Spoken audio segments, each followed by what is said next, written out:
Hi everybody, welcome back. Again, Tony here with Shinsho Yoga, and today we're going to demonstrate Sarvangasana, or shoulder stand. Shoulder stand is an inversion, and it's often used in a vinyasa at the end of the flow. I know I do it myself for my flows. It is a wonderful cooling position. You're not really a heat building pose, and works well in a wind down. Sarvangasana can be challenging for those, though, who do have neck issues. There is a lot of tension on the neck in this, just as there is in bridge position, Setu Bandha Sarvangasana, Sanskrit for bridge. Both have a large amount of stress on the neck. So I'm going to show you some modifications that you can do with blocks and blankets if in case shoulder stand just doesn't work for you as is. And with any posture that you do, you have to modify for where you are.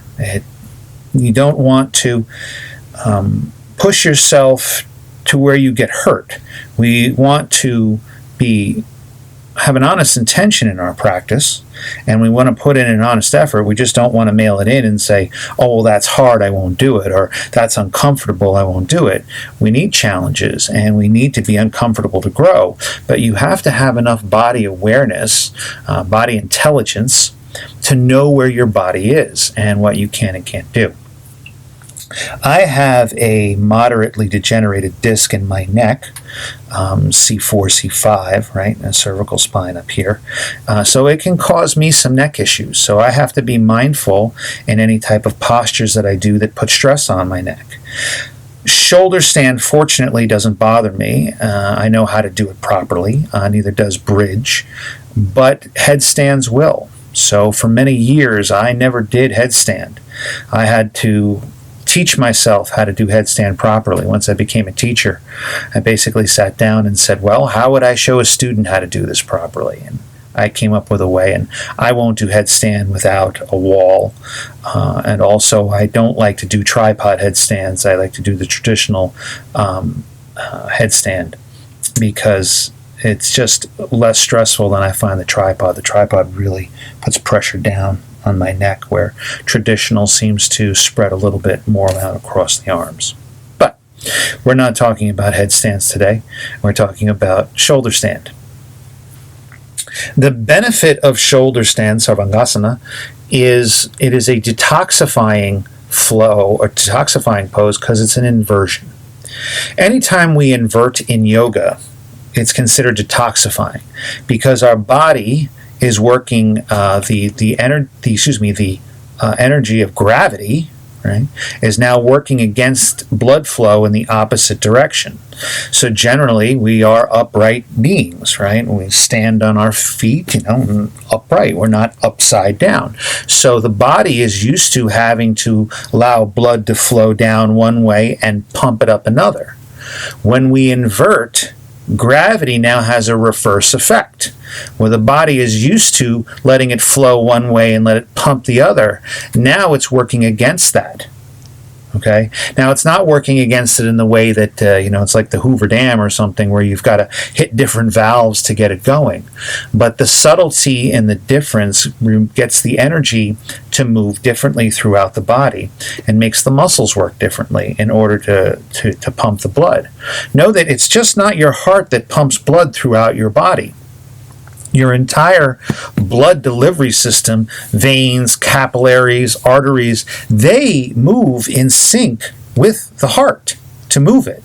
There's a reason when you see someone who has to unfortunately go for heart surgery, heart replacement surgery, or a surgery where they're going to have to stop the heart.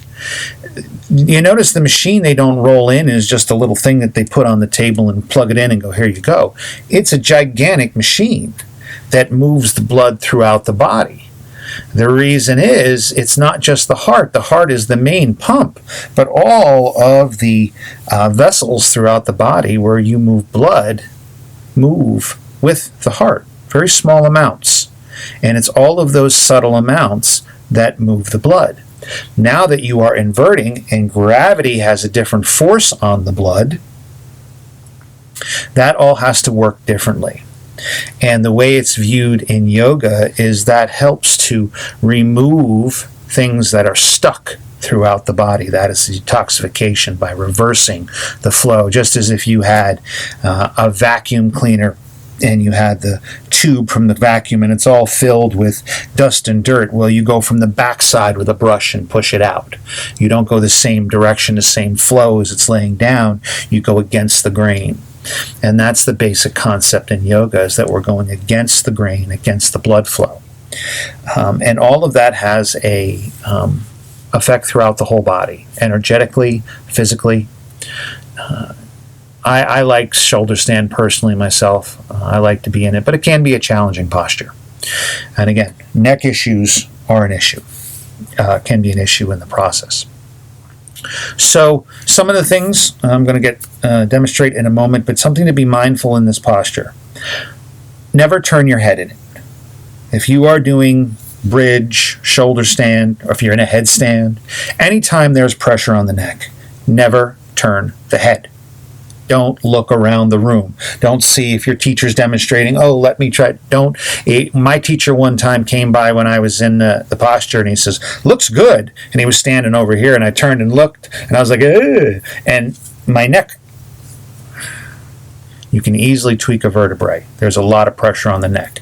So when you come into any of these postures, always keep the head still. Look if you have to initially, if you're watching your teacher do it, then do the posture. Don't do anything except keep the eyes forward, the head still. Okay? So let's demonstrate shoulder stand here, Sarvangasana. How we start, and before I do the modified versions, I'm going to do the basic version. So you're going to start on your back. And from here, you're going to roll your knees into your forehead, and you're going to bring your hands underneath your hips so they come and support the hips with the elbows down on the mat acting as a support. Okay? And you do this with the breath. So I'm going to take a breath, and with my exhale, I'm going to roll my knees into my hips. And from here, I'm working my elbows underneath the body so I can get my hips basically in line with my chest. Now from here is where I extend my legs long up to the sky. And you want the legs long, point the toes. You can even floint, as they say, if you want to spread them. But you want the toes pointed, legs long, and the head still. And breathe. Avoid doing this. Avoid piking, right? Keep the legs as long as you can be. Now, depending on the openness in your shoulders will depend on how open you can get this here. I often bring it in and then wiggle the shoulder blades in a little further.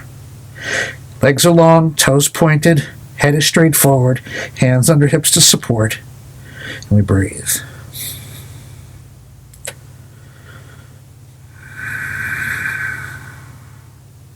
Now to come out of the posture, you're going to lower the knees down to the forehead.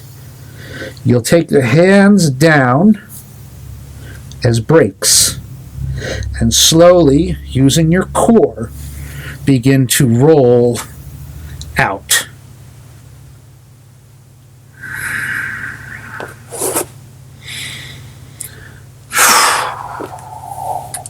Often from there in my practice for my students, I will do fish after that. Now, keeping the head still, very important. Want to show next is some modifications that you can do if this is too challenging on the neck or the shoulders. So, the most basic way you can do this, if that is too challenging for your neck and shoulders to do, is with a block. just underneath the sacrum and lift the legs. So you're going to come onto your back just as you had done before, right? Coming here onto our back. And then from here, taking a block, and you can slide it underneath the sacrum, rest it here, right? Arms are still long here, and then we can bring our legs up like this. This is a modification, so if you do not have the openness to shoulders, if you have problems with the neck, just bring a block under the sacrum, bring the legs long, above you this way. Then again, when you come in and out, come out the same way. I'm going to adjust my block there a little bit. It was a little too far down. So again, you can just bend the legs in. So you want to be able to rest there easy enough. Take the legs long. This is where a softer block will be helpful. This cork block is hard, so it's kind of cutting into my back a bit. So a softer block, not necessarily one that's, overly soft, but one made of foam versus cork. That one's easier on the shoulders, but it actually takes more core work to maintain that. It does the same thing in that it reverses blood flow, okay, in air quotes. Body doesn't actually reverse blood flow, it's just gravity is acting on it differently. Now, for those of you that can get into the posture, but find it challenging to get into, or it can be hard on the shoulders. So you don't need the block, you can do more than that, but to come into the posture can sometimes be very challenging. So with that, you can use a blanket. So what you do with the blanket is you want one fold over on this way on your yoga blanket. You're going to set that basically to where your shoulders are going to be here, right? So you want your shoulders to be about here, middle of the back here. You want your head to come off that end a bit, so your shoulders are going to be right around this area here. And we're going to do the same thing. You set up the same way, right? So you come, we lay down here on the mat, shoulders here, and then to come into this, you're going to roll into it the same way that you would roll into standard shoulder stand. So you come into it, bringing the hips above the body here, bringing the hands underneath, and then from here, raising the legs. This makes this much more comfortable. The challenge you will run into is friction that you don't have from the mat, that you don't have on the blanket that you would get from the mat, so your elbows have a tendency to slide out. Right now I'm using a lot there to try to keep my elbows in place, but it will offer you more height. And again, to come out, same thing as prior. And gently roll out. So, those are two options you can do with shoulder stand. In my classes, the practices that I offer, shoulder stand is always an option. Because again, it can be extremely challenging on the neck. So for people who don't do shoulder stand, bridge. If you don't do it at all, you don't do any type of shoulder stand because of either neck issues or shoulder issues, any of those, bridge.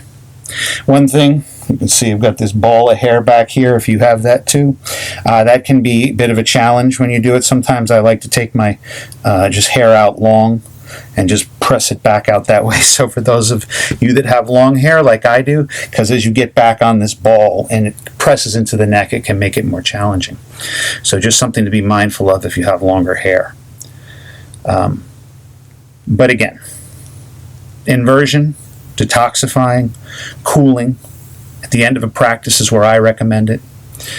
If you have neck issues, you can do modifications. Remember to always keep the head still. Don't turn it from side to side. And again, using a block for the lower version.